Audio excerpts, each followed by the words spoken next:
Assalamualaikum warahmatullahi wabarakatuh. Kami dari kelompok 5 akan menjelaskan mengenai enzim. Sebelumnya, terima kasih kepada Ibu Yayu Putri Rahayu sebagai dosen pengampu mata kuliah Botani Farmasi. Baik, untuk anggota kelompok 5, Sri Harti Dewi, Gustika Azhar, Riza Aspariza, Nur Adilah, dan Nike Fadilah. Materi pertama, Nike Fadilah. Baiklah, saya Nike Fadilah akan menjelaskan materi yang pertama, yaitu enzim. Enzim adalah biomolekul yang berfungsi sebagai katalis atau senyawa yang dapat mempercepat proses reaksi tanpa habis bereaksi dalam suatu reaksi kimia. Bila zat ini tidak ada, maka proses-proses tersebut akan terjadi lambat atau tidak berlangsung sama sekali. Dan hampir dari semua enzim ini merupakan protein. Enzim juga termasuk biokatalisator, yang artinya yaitu dapat mempercepat reaksi-reaksi biologi tanpa mengalami perubahan-perubahan pada struktur kimianya. Pada reaksi yang dikatalisasi oleh enzim, molekul awal reaksi tersebut disebut sebagai substrat, dan enzim mengubah molekul tersebut menjadi molekul-molekul yang berbeda dan disebut dengan produk. Sebagian besar dalam enzim ini memiliki bagian-bagian yang bukan merupakan protein yang biasanya memegang peran penting dalam mekanisme kerja enzim. Nah, pada enzim yang bukan protein ini disebut dengan kofaktor, dan enzim yang terdapat pada bagian protein disebut dengan apoenzim. Nah, keseluruhan dari molekul enzim ini terdiri dari apoenzim dan koenzim yang disebut dengan holoenzim.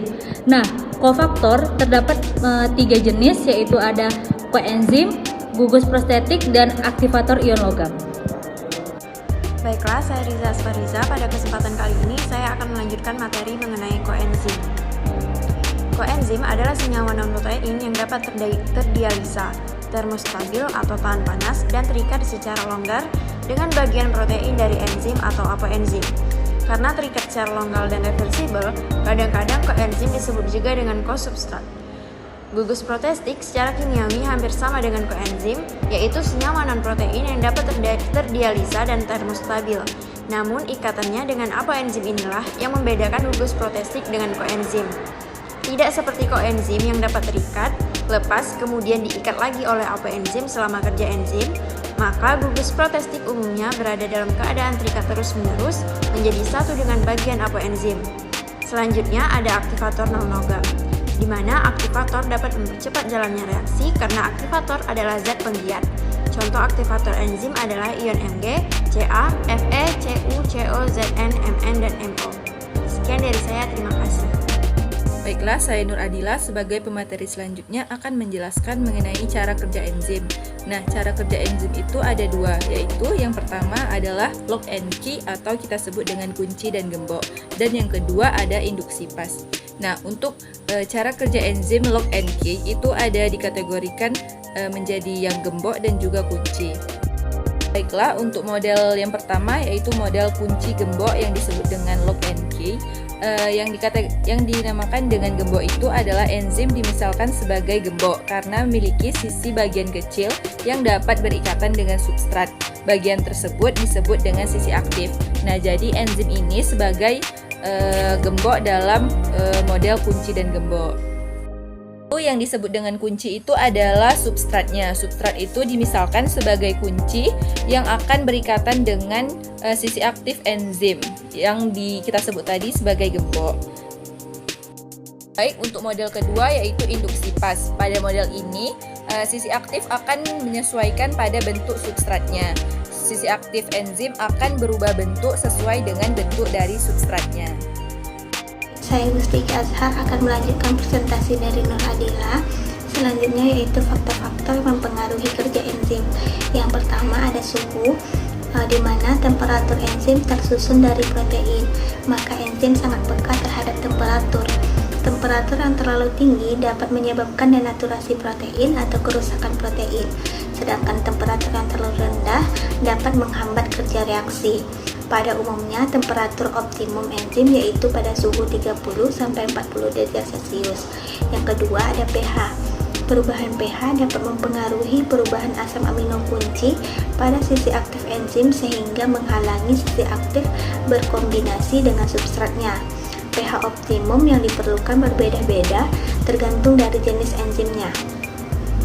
Yang ketiga ada konsentrasi enzim dan substrat. Agar reaksi berjalan optimum, maka perbandingan antara enzim dan substrat harus sesuai.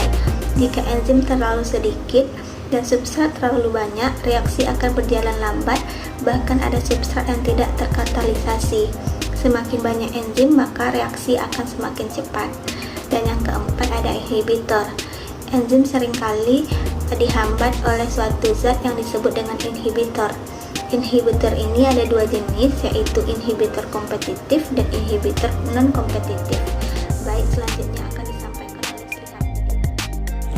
Baiklah, saya Sri Harti Dewi akan melanjutkan presentasi mengenai sifat-sifat enzim. Adapun sifat enzim yang pertama yaitu enzim bersifat sebagai biokatalisator. Artinya, enzim dapat mempercepat reaksi tanpa ikut bereaksi. Kemudian sifat yang kedua adalah enzim bersifat termolabil. Artinya, enzim tidak tahan terhadap suhu yang tinggi. Nah, bagian enzim yang terdiri dari protein yang tidak tahan terhadap pemanasan disebut apoenzim. Kemudian sifat yang ketiga yaitu enzim merupakan senyawa protein, sehingga sifat-sifat protein ini masih melekat pada enzim. Kemudian sifat yang keempat yaitu enzim dibutuhkan dalam jumlah sedikit, kemudian reaksinya berlangsung secara cepat dan dapat digunakan secara berulang-ulang. Kemudian sifat yang kelima adalah enzim ada yang bekerja secara endoenzim, yaitu bekerja di dalam sel, dan ada pula yang bekerja di luar sel atau disebut eksoenzim. Kemudian sifat yang kelima adalah umumnya enzim bekerja mengkatalisis reaksi satu arah. Namun ada juga enzim yang bekerja mengkatalisis reaksi dua arah. Sifat yang terakhir yaitu enzim ini bekerja secara spesifik. Maksudnya, satu enzim ini hanya dapat mengaktifkan satu substrat. Contohnya adalah enzim amilase hanya dapat mengaktifkan apabila berikatan dengan substratnya yaitu amilum. Demikian presentasi yang dapat saya sampaikan, kemudian saya kembalikan pada moderator.